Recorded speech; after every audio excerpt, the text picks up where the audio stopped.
పిల్లలు ఉన్నారా?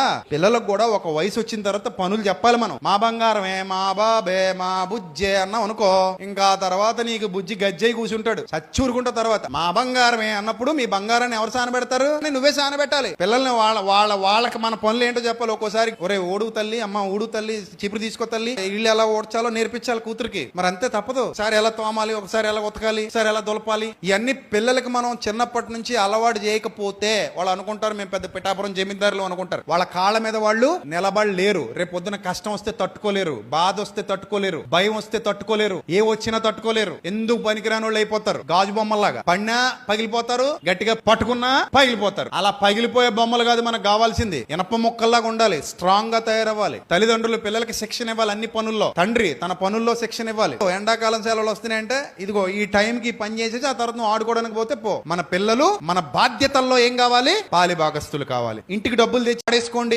అనడం కాదు. ఆ డబ్బు ఎలా వస్తుందో కూడా పిల్లలకి చెప్పాలి. అది ఎలా ఖర్చు పెట్టాలో నేర్పించాలి. అది ఎంత కష్టపడితే వస్తుందో చెప్పాలి. మన కుటుంబం ఎలా నడుస్తుందో చెప్పాలి. వాళ్ళ విషయంలో ఎందుకంత తాపత్రయపడుతున్నాం, ఎందుకంత ఆశపడుతున్నాం, వాళ్ళు ఏ స్థితిలో చూడాలనుకుంటున్నాం కూడా చెప్పాలి. ఇవన్నీ పిల్లలకి చెబుతూ పెంచుతూ ఉంటే వాళ్ళు కూడా మనతో పాటు మన కార్యాచరణలో పాలిభాగం తీసుకుంటారు. లేదురా నేను నీకు ఇస్తానే ఉంటా, నువ్వు వేసుకో ఎంజాయ్ చేసుకో అంటే ఆడింకి ఎప్పుడూ నీకు దొరకడు. సో కుటుంబం మనకంత ఇంపార్టెంట్. మన కుటుంబంలో ప్రతి ఒక్కరికి బాధ్యతలు ఉన్నాయి.